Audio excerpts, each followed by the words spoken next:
Our Dig Me Out Union on Patreon.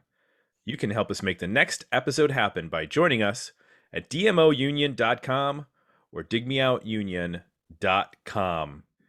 And Jay, the Yes. union spoke. This is their selected episode. It goes back, Jay, to a post last month, maybe. What was it, March? I'm trying to remember what the months are. Where I said, hey, we're going to do a genre episode. And threw out a couple not genre episode, I threw out a couple of options for genres. Or let me backtrack. Topics. And one of them was genre. And Manchester ended up being the one that was selected for the genre. Now, I got some pushback because is Manchester or Madchester, is that a genre of music or is that a music scene? Exactly. Is it both? So that's what we're here to understand. Now, we're just a couple of country boys from America. We don't know much about music from the UK. Just a couple good old boys. Just a couple good no old harm. No, exactly, Jay. Just running from the law. From moonshine. Since the day we were born. Yes. And so it'd be pretty presumptuous of us to sit here for an hour and talk about what Manchester was and Madchester. So we invited folks who maybe might know stuff, and one of our patrons took us up on it, welcoming him all the way from Yorkshire, Paul Richardson. Welcome, Paul. Hello. Hi. How You're you gonna doing? have to carry the weight of the entire UK on your shoulders for this episode. I'm sorry to tell you. You really are going to need to lay into that accent more. Okay. Right. I'm not unaccustomed to having huge expectations that I completely fail to meet. So yeah, it's familiar territory for me. We're glad to help. Excellent. So, from our perspective over here, Madchester is like in between the sort of 80s alternative of the early years and then like Britpop. When looking at the UK, that's our perspective here. Are we is that just a gross generalization of what it was, or can you give us sort of like a broad view of like what is Madchester to people in the UK? Is it a scene? Is it a sound? What are your thoughts? Yeah. So on behalf of the people of the UK, our view is that Madchester is a specific sound that kind of came out of Manchester in the late 80s, early 90s, typified by like bands like the Stone Roses or the Happy Mondays and Inspiral Carpets, and that kind of slightly psychedelic influenced kind of indie rock kind of band, I guess, Okay. with and then with elements of like organ and very drug influenced as well, as opposed to like the Manchester music scene, which obviously has got a longer history, but the bands like New Order, who are from Manchester, Right. wouldn't necessarily fit into the Madchester kind of sound, because it kind of sits out with that from a audio perspective, I guess. What, in terms of Manchester, the city, I've heard it described as sort of a working class industrial city. Is that accurate? Yeah, and certainly, crumbs, 30 years ago, it was still that. Nowadays, it's a lot more professionals, kind of people who sit at computers for a living, as opposed to people who work in factories for a living. But in the late 80s and early 90s, it was still a lot of that. So I guess I would compare that, if you're looking at an American city, that would probably be like a Midwestern city, like a Detroit, a Cleveland. Do you know a rough estimate on the size of Manchester? Is it a large city, or is like less than 1 million people? It's a weird one in the same way as I'm going to compare it to like Boston, which Boston City itself is fairly small, but there are so many conurbations around it that fit within that border area that it's actually a really big population.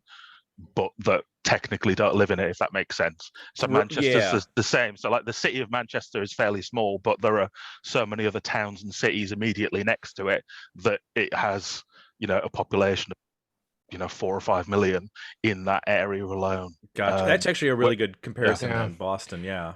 Maybe like Boston too, and that Boston has a huge influence on American culture and is perceived as being bigger than it is. But when you actually Yeah. look at population, it's not that significant compared to, say, like Columbus, which is probably more people, but doesn't have as near the cultural influence. It's probably Yeah. denser population wise in Boston than it is in a city like Columbus, which is more spread out because there's no ocean to sort of hem it in on any particular side. Yeah. So yeah, you mentioned so Manchester as a city has a music scene going back a ways, and in the '80s, the bands that people would know would be like the Smiths and New Order, the Fall, which we've covered in some way those bands on this podcast. Um, all out of the post punk scene of the end of the '70s, early '80s. It seemed like, and I did watch 24-hour Party People a long time ago. It seemed like Factory Records has a huge importance in this whole discussion because of the fact that like they started out, making records for a specific band, and then the Hacienda opens, and I remember in the movie like it's not necessarily successful to begin with, and then once they started bringing in DJs towards the later end of the '80s, and MDMA became a thing in the culture in the scene, which is a drug. People have probably heard of it. It's also goes by the name ecstasy or E or Molly. Um, that became like the thing that sort of cauterized the whole or unified the whole scene was these DJs at this club. There's this new drug that's making everybody very happy when they're dancing, and you got bands like the Stone Roses, which we've covered, um, Happy Mondays, which we haven't covered, but we covered the next band, which was Black Grape, who are dance influenced bands, which is something that was really, I think, unique. I don't think that in the United States we've had anything quite the same in the way that those bands have evolved. It always seemed like there was a defining line between like rock bands and Yeah. bands that made dance music. The closest I could come to was, I guess, what we would call here maybe jam bands or like Grateful Dead inspired bands where there's like a dancey drug element. Right. Musically, it's very different, but like maybe culturally and some of the aspects around the music and like how you listen to it and sort of the community around it have some similarities. Would you agree with that? I think so. Yeah. Paul, are you familiar with like what's your history with Madchester? Did you grow up listening to those bands while they were happening, or did you come to them later? I think it from the when the scene was particularly at its peak, I was a tiny bit too young.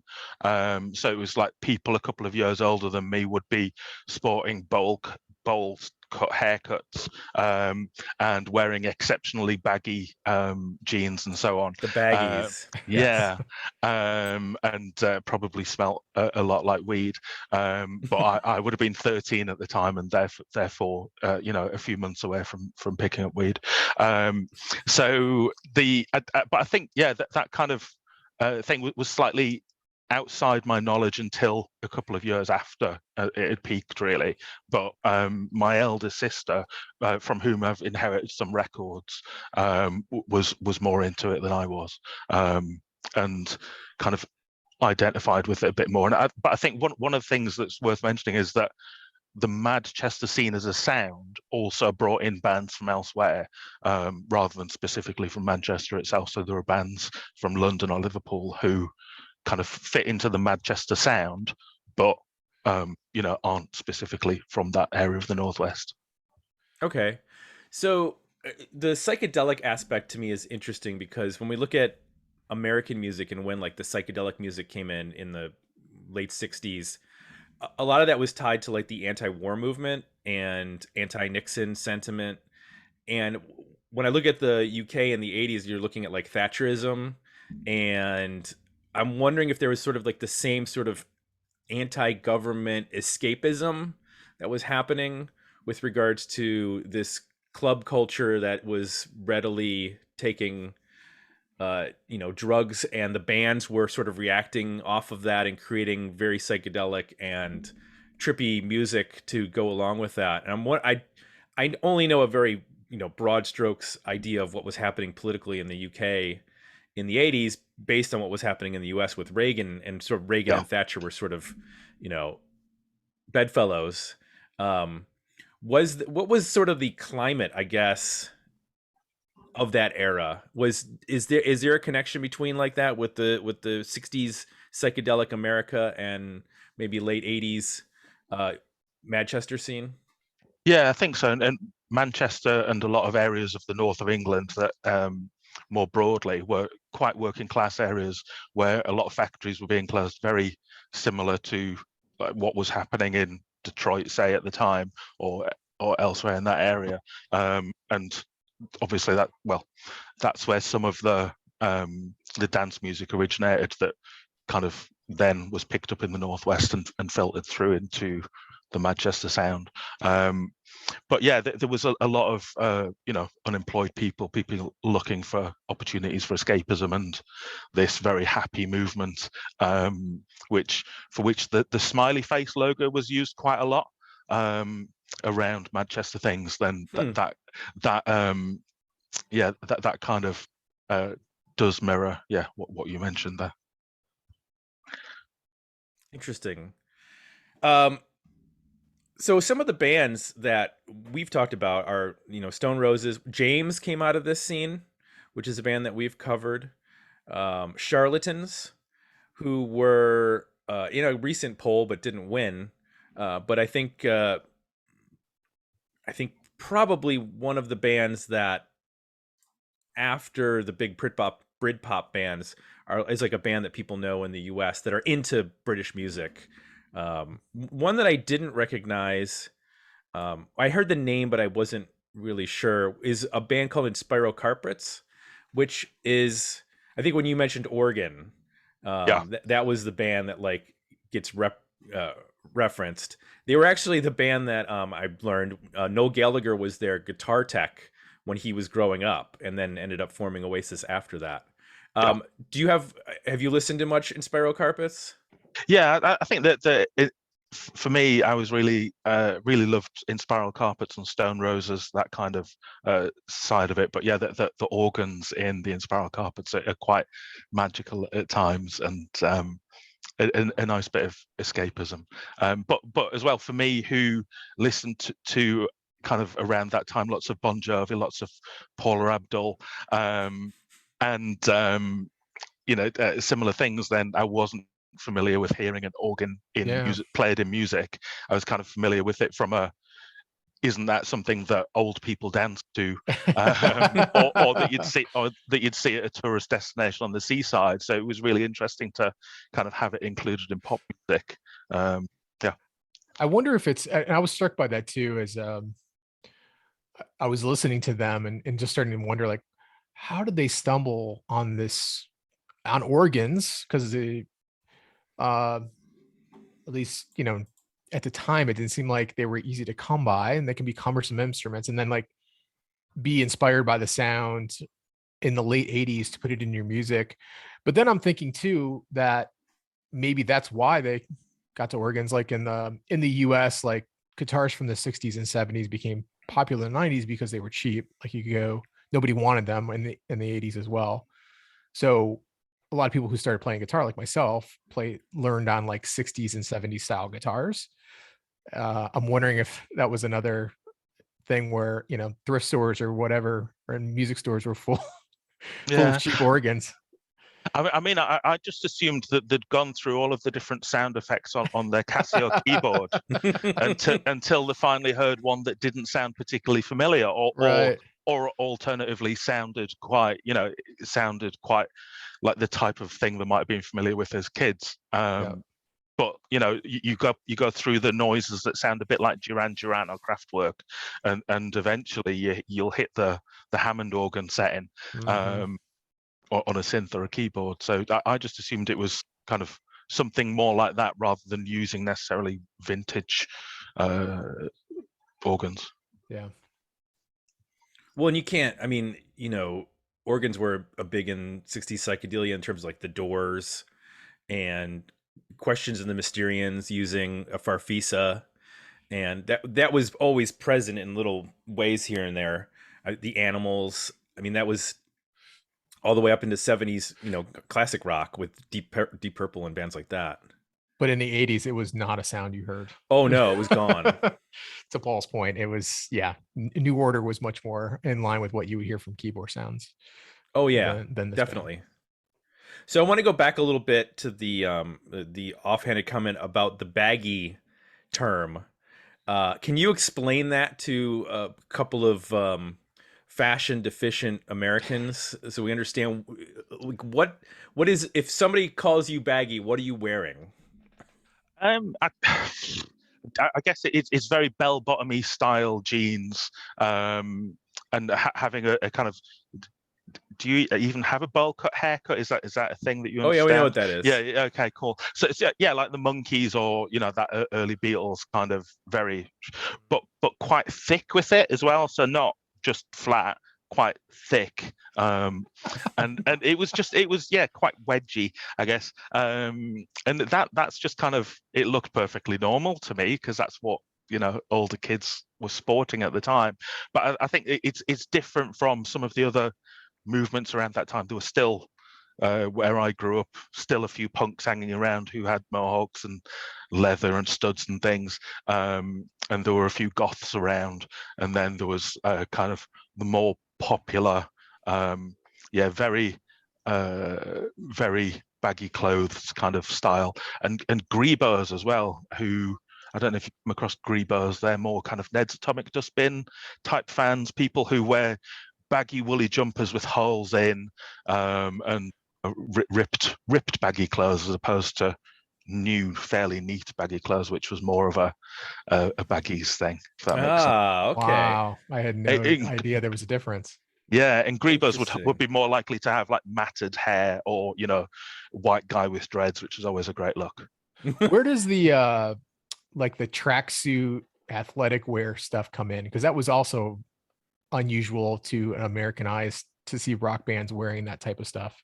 Yeah, I think Madchester did wear quite a lot of like Adidas tracksuit type things, maybe Kappa as well. I don't know if Kappa's a thing over there.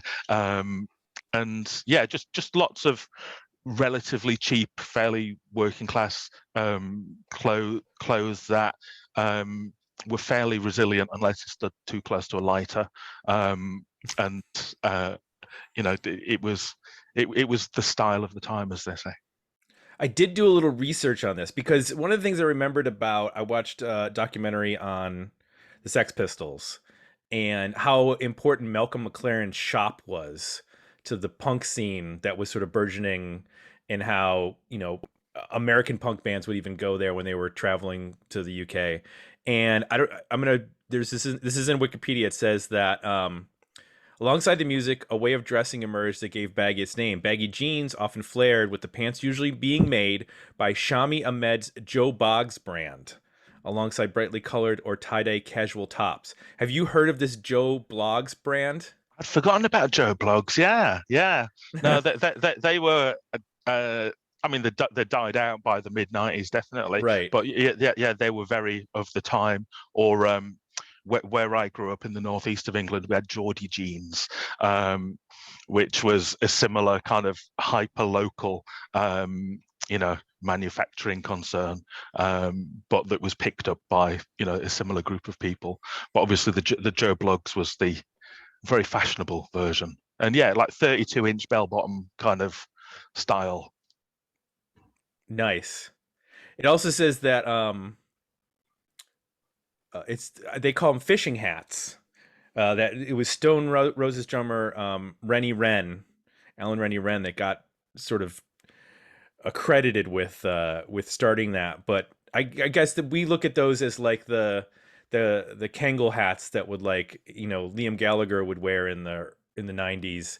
Um, and it was just a part of an overall sort of hippie-ish, part rave, part retro hippie-ish culture. But this is, you know, what's interesting is this is also tied to like casual football attire, right? Like in terms of American bands, there's not a lot of like crossover with sports in the indie alternative world. Yeah. Right. Whereas I think that that's okay in the UK. Like you can still be a huge football fan and be a musician. Whereas you don't ever see, you know, it's very rare to see Yeah. any indie musician here You- talking about sports. It seems like in the late 90s, you start to see like some new metal bands do that. Now you've got like some country artists that associate themselves with sports. But yeah, in the 80s and early 90s and mid 90s, it was not, those two worlds did not cross over No. in the And US. I imagine if it did, it was more likely to be baseball as well. I know, like I forget the guy's name. The guy from Wilco's like big into baseball and so on, and Yeah. that's more accepted as being a sport that you're allowed to be interested in it because it's more intellectual, isn't it? Right. Right. But But when you get older, you're allowed to Yeah. do that when you get older. Once you're established, like Eddie Vedder is a huge Cubs fan, Right. and that's okay once you're established. But you couldn't really expose that because there was such a jocks versus nerds, and musicians were considered nerds. Mm. That it was, I mean, that was ingrained in culture for a long time. So it was just a weird, Yeah, and weird cultural difference. I think that bucket hat was definitely as I would call it, kind of a big thing of the time, and it definitely transferred across to the football terraces and so on. But I think my first moment of kind of really seeing bands identify with football was Oasis and their love of Manchester City, and that they seemed to be the first people to, certainly from my recollection, you know, really outwardly talk about their interest in football, whereas, you know, other bands of the time, you know, it wasn't a thing. I couldn't tell you what members of Blur are interested in from a football perspective. Right.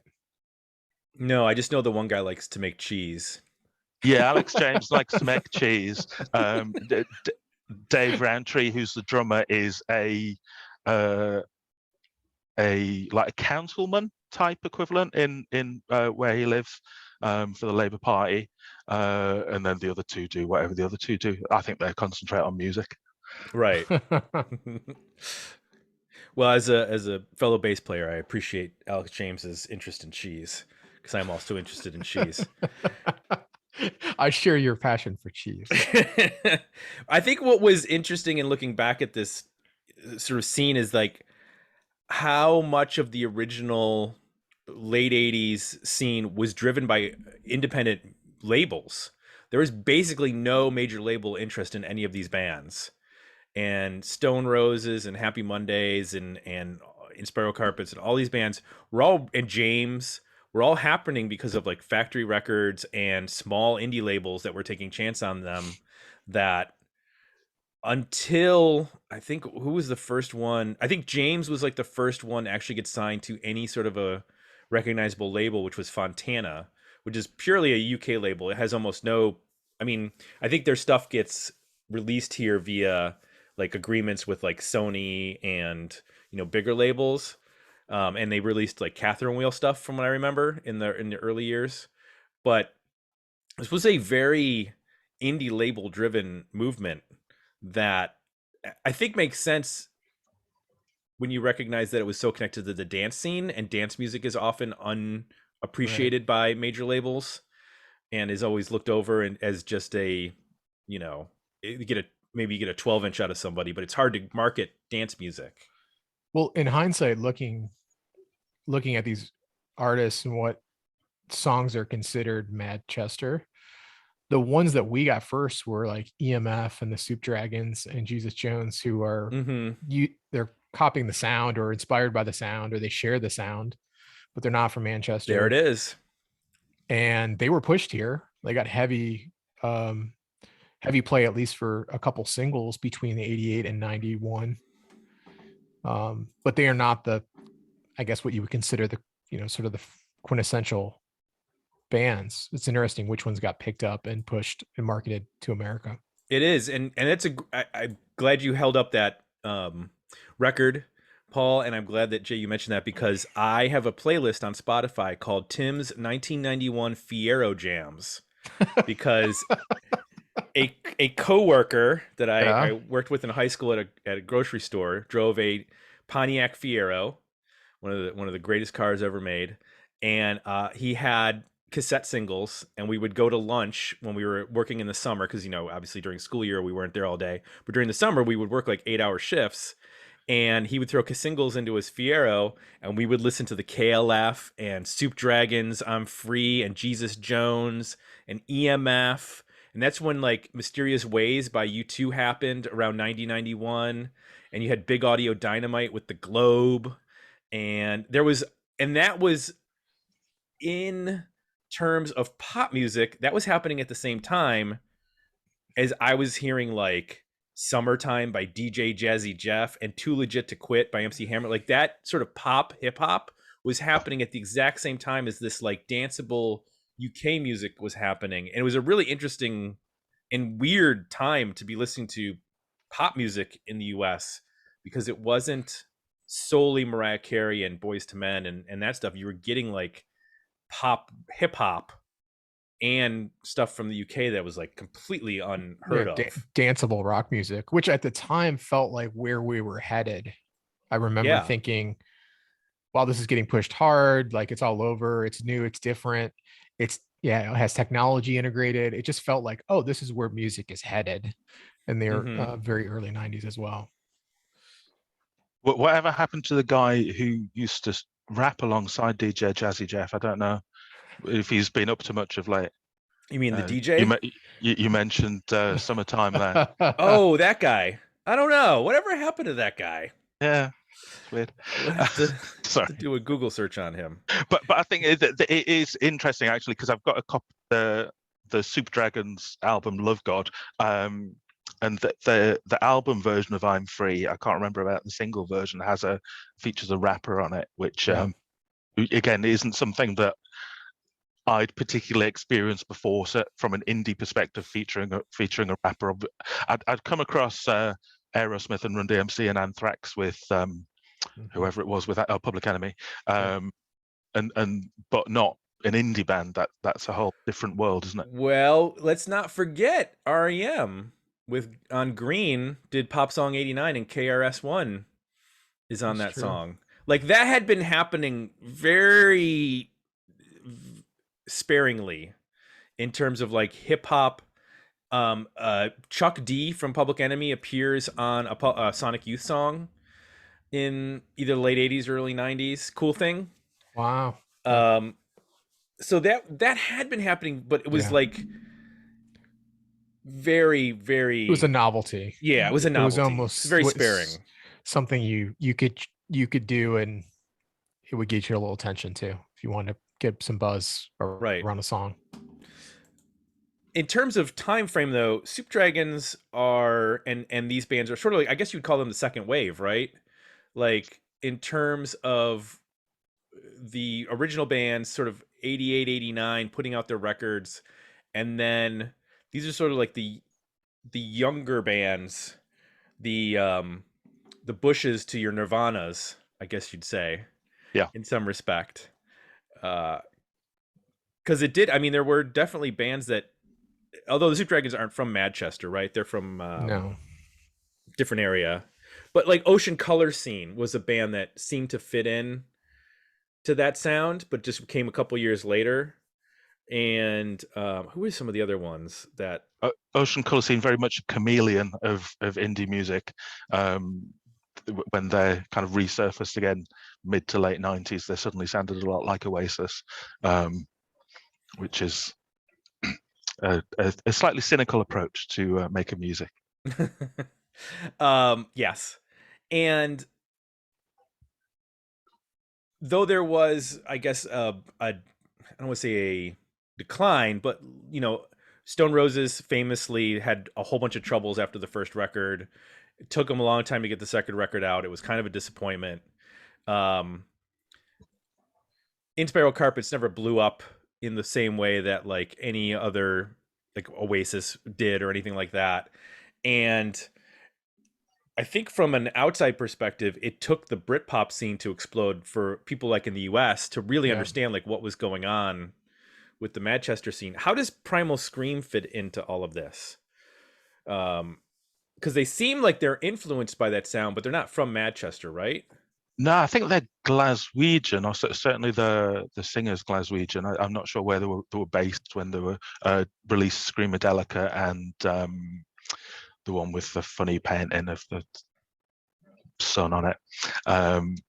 But yeah, they definitely appropriated part of that sound, and then progressed in a very different direction for a while before starting to do Rolling Stones covers for the rest of their career. Well, that points out there seems to be a tension here with this larger group of bands of like how rock or how dance to be. Mm. Some are like walking that line in between, and then others are like much further towards the dance side or even electronic side. Like I listened to some of 808 State, which is mentioned as one of the formative bands here, and that's very digital and dance oriented. And then you've got things like Britpop emerging, which maybe is some of those bands pushing more towards guitar rock orientation, which Primal Screams, breaks through here. Yeah, Basically sounding like the Rolling Stones. Yeah, but Primal Scream kind of moved through in that period, and Blur, I think, were one of the fewer bands that moved from that Madchester baggy sound through into Britpop as well. Yeah. Yep. I'm gonna say a name because this song was voted by someone in 2005 to be the best song from the Madchester scene. It's called Voodoo Ray by a guy named Gerald. Okay, yeah. Do you know what? Have you heard that? Yeah, I can't bring it to mind. A guy named Gerald very much continued down the dance kind of route, but I do get him confused with the remarkably similarly named a man named Adam, or a man called Adam. Like they've gone out of their way to confuse everyone. But yeah, that's quite a very much more dance oriented rather than indie oriented, Gotcha. guitar oriented bit of music. Is the Madchester scene a part of the rave scene, or is it like the birth of the rave scene? Because the rave scene seems to go completely towards electronic music, whereas Madchester seems to be like it's in between. It's got rock bands, but they're danceable rock bands, but it also has electronic music. But it seems like the rave scene evolves out of this, at least in the UK, and then maybe that transfers. I don't know when the rave scene hit, if in terms of connection in the United States, if that has a connection to house music of Detroit, going back into the 80s and whatnot, in Chicago, industrial. But it seems like there is a natural progression to, like 808 State, going to be completely 100% digital in the clubs. And then, of course, you have out of Madchester, shortly after this, you have the Chemical Brothers coming out, and then Sub, which was the band that would become the Doves. So you have these electronic rock bands coming out of Madchester. Yeah. Also, the Verb were a Madchester band, and it's interesting how, along with Oasis, those bands all moved within each other's own spaces. Like, it doesn't seem odd, and it didn't seem odd at the time that Noel Gallagher sang on several Chemical Brothers songs. Like, that just seemed normal, whereas that would not have been normal 10 years earlier for a major rock band to guest on a sample-based, electronica artist. Yeah, well, it's like the marketing or the business side of things wants to push you into nice defined genres. So I'm sure there's influence and pressure to like become more rock, become more dance, become more rock, and not be in the middle, which is hard to put a label on and sell. I think to me that the kind of Madchester scene was that time when the kind of guitar-based bands and electronic bands kind of came together for a period of time and then separated again. And then you've got your Noel Gallagher's who continued to cross over, and then Damon Albarn from Blur continuing to cross over as well, with like the Gorillaz and so on as well. Yeah, it's almost like then you figure once you establish yourself, then it's like, well, I still want to make this music. You just do it through another identity, which makes sense. Yeah, that totally makes sense. And didn't Gorillaz have doesn't Shaun Ryder like sing on a Gorillaz single? Is it Dare? Yeah. Bringing in the Happy Mondays. Yeah. The story behind that I seem to recall is that the song was meant to be called "It's There," but because he's struggles with his pronunciation and clarity, it just came out as "It's Dare," and they just went with it as that. Because from a lyrical perspective, "It's There" makes more sense than "It's Dare." Right. But it's a dance song and it doesn't need to make sense. It's actually pretty great. It is funny, or not funny, but in reading back to sort of what did in the scene, part of it was Shaun Ryder's massive drug intake and basically destroying Factory Records, because when they were making their follow-up album to their debut, they went down to like the Caribbean and just kept buying drugs with all their recording money. And then they would say to Factory Records, hey, we need a few more dollars to finish up the record. And then they would spend it on drugs, and they'd be like, well, we need a few more dollars. And Tony Wilson is just handing over money. And he's like, guys, I need the record. And they're like, we don't have a record. And he's like, well, the label's done now. You basically used all the money we had and we have no record. And it's over. Yeah. I mean, anyone who's seen 24-Hour Party People will, have got an understanding of Tony Wilson's business acumen. Right. So I'm not sure that the Inspiral Carpets were entirely to blame. I think spending £15,000 on a suspended table hanging from the ceiling or whatever it was probably doesn't help. Profligacy across the board doesn't make for a sustainable business, I think. But yeah, one of the things that occurred to me earlier that just going back to was Stone Roses, that they their first record was through an independent label. I think it was Silvertone off the top of my head. Mm-hmm. And then part of the delay in between was them trying to get out of their contract with Silvertone and doing things like invading the offices and throwing paint around, and then eventually signing to Geffen, who released their second album, certainly in the UK. And so that they were one of the bands that did cross to a major label. Yeah, they I mean, that's a perfect example of a band that just like had it all and squandered it over a period of time. Also fairly big fans of Narcotics, I understand. Yes. I'm not sure that any band was doing a hardcore straight edge thing in the Madchester scene. I don't think that happened. I could also see it, like, if that is the origin, or if you form a band to play party music and then you suddenly start to become really successful and you have to make a second record. I could see that being a lot of pressure and maybe self-sabotaging. Just a hypothesis there of like, we just meant to put something together to have fun and have people dance to, and now there's all this pressure to make money and create art that we don't necessarily want to do. I'm sure that's an element too. Yeah. So we've only touched the surface with what there is with regards to Madchester, obviously. But if you're going to pick a record by a Madchester band to explain to your less musically inclined friends, well, this would be a good idea. This would be a good representation of what Madchester sounds like. Paul, do you have a pick of what records you would choose? this is the kind of thing that people think about in advance, isn't it? Or I Some throw 'em at people you. anyway. Yeah, all that. I think to me, certainly the band that I go back to the most is actually the Stone Roses. I don't self-identify as a Stone Roses fan because I don't own any tracksuits or bucket hats.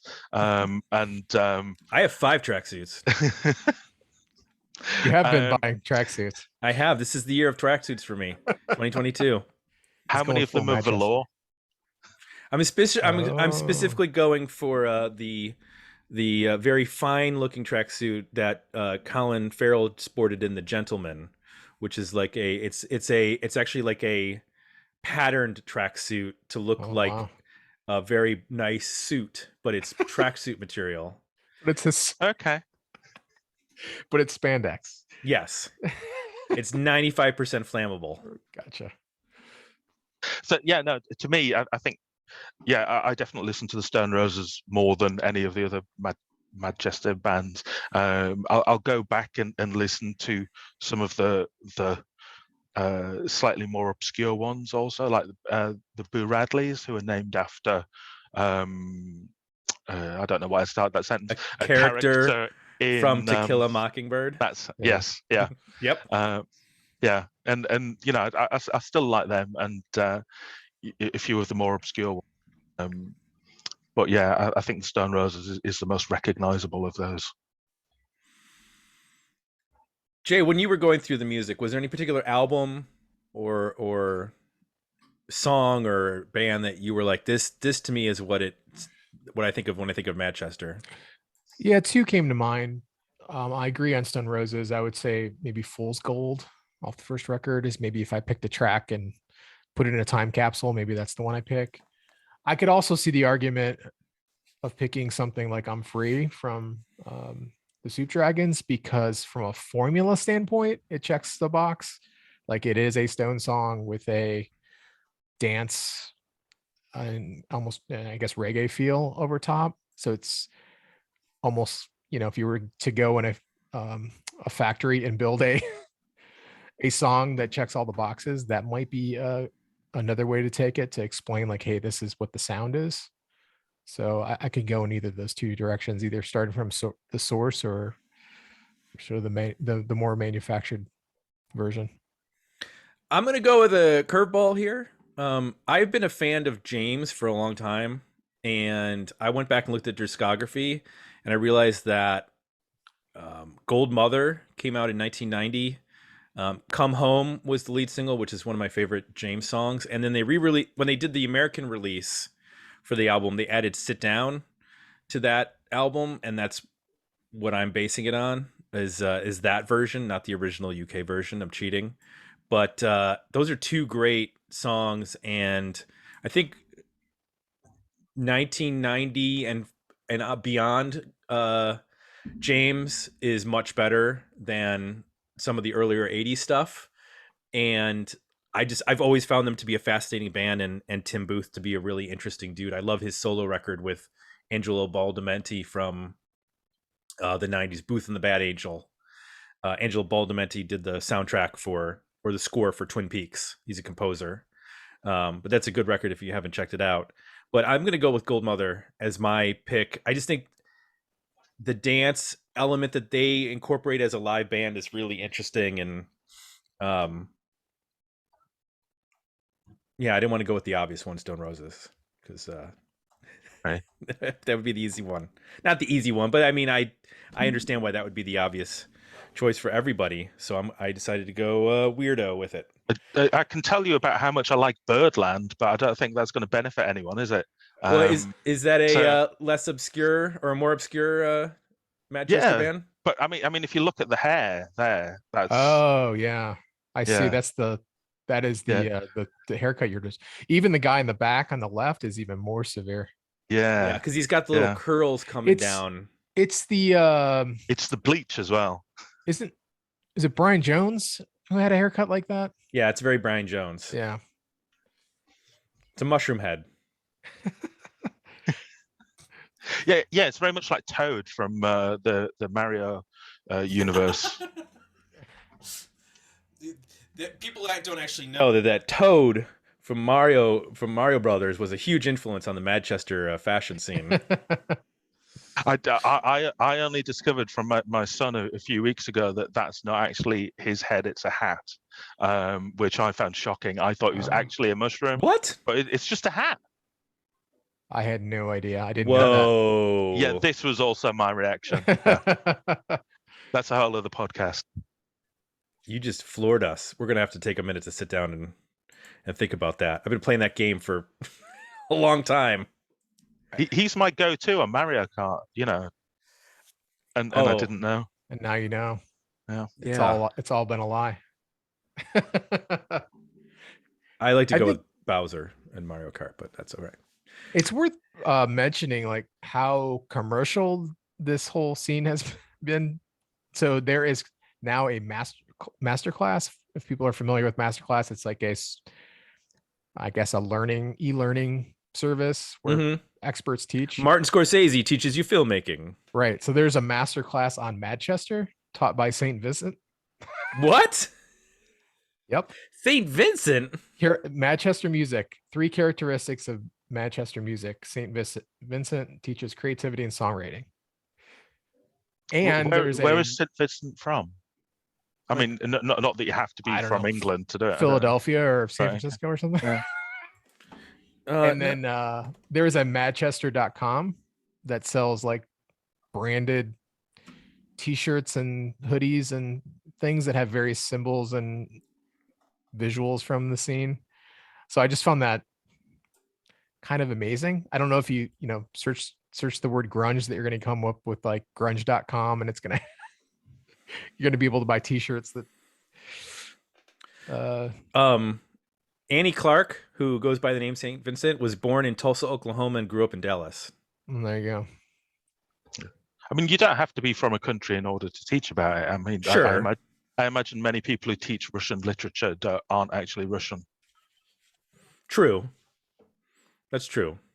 You just have to, I guess, have studied it at some point. Apparently she took a Madchester class in college. I don't know. That's strange. Interesting, but strange. That's I guess that's apropos for this scene that a Dallas-born indie musician from the United States would be teaching Madchester music. Okay. Sure. Well, anything we didn't touch on, Paul, that you think we should hit as far as this scene goes? Not particularly that strikes me. Yeah, I think it was. I wrote down the names of a few bands that I fitted into that, and some of the names are just really impressive in and of themselves. I particularly wanted to share with you the name, the New Fast Automatic Daffodils.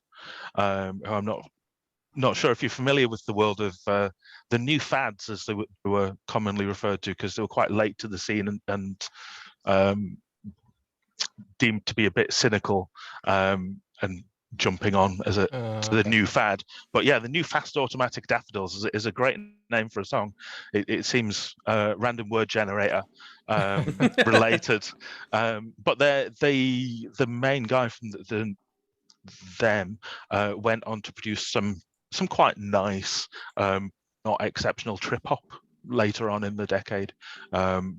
But yeah, it's them and the Mock Turtles and World of Twist were a couple of other ones as well. What about Flowered Up or The Farm? Yeah, the Farm were good. I actually quite enjoyed The Farm. I don't recall the Flowered Up though. That sounds like the name of several hundred different compilation CDs you might be able to buy. I want to say The Farm got a little bit of MTV love here around. I think you're right. Same time, that song was very familiar, and that name seems like I've seen their video maybe. There was also the band The Real People, and that got mentioned in reading about this, and there's a connection to Oasis because they were unsigned, and he met Tony Griffiths of the Real People when he was a roadie for Inspiral Carpets, and I guess he sent them the demo, and they had some, and his brother Chris, who's also in the band, had some involvement with the debut album, including backing vocals on Supersonic. So it's interesting because although Oasis itself does not have a dance element, there is a definite connection in multiple ways to this whole scene, not just from being there, but also like musically. Right. That Yeah, I didn't realize. it influenced their look a bit too, right? I mean, they kind of dressed that way and had haircuts similar to that. Oh yeah. Hey Paul, if you were to recommend a starting point for Inspiral Carpets, do you have an album? I can't think of it. I just start with their first album, which is more dancey than where they moved on to, Cool. and brought down the record label with them. But yeah, they. I believe one of their songs starts with the sound of a police car. The phrase "You're twisting my melon, man. Call the cops."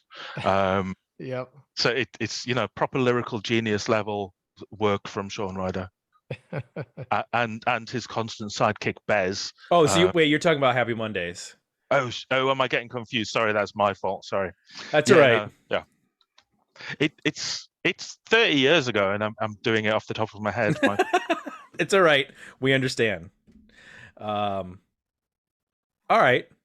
Well, we've hit the hour mark, and I think this is a good spot for us to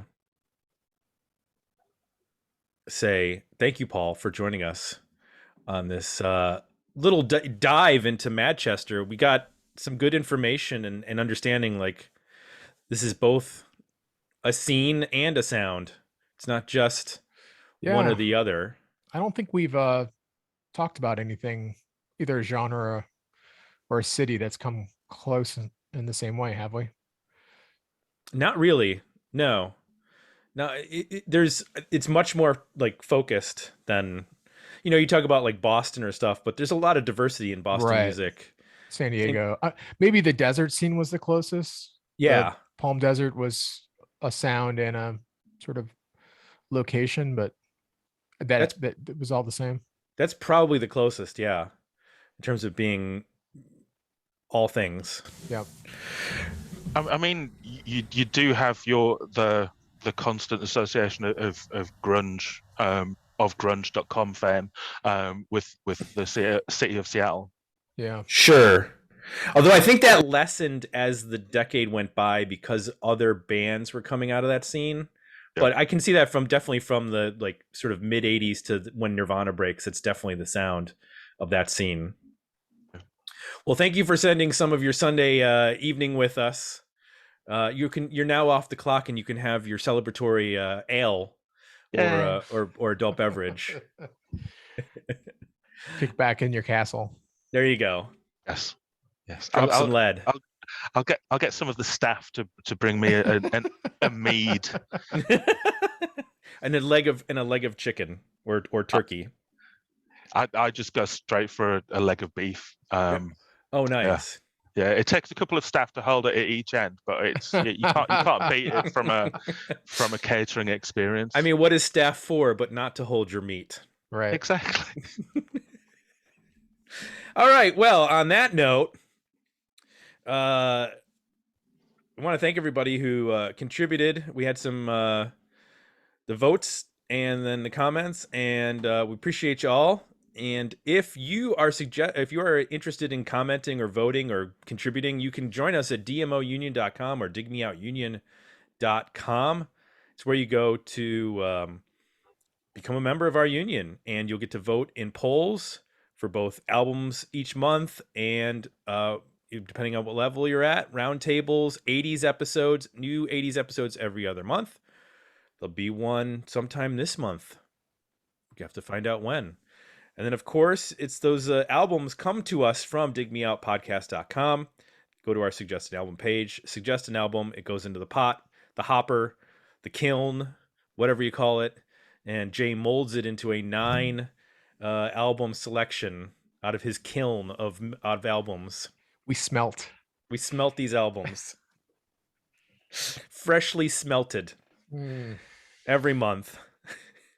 9 albums. You vote on them at Patreon, and then we talk about them. And of course, the box newsletter every week goes out.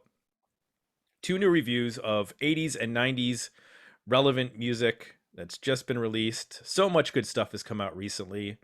You can sign up for the box newsletter at digmeoutpodcast.com. You can also get it if you are a Patreon member. And last but not least, if you like what you heard, Apple Podcasts is where you go to leave us a positive review. That's it.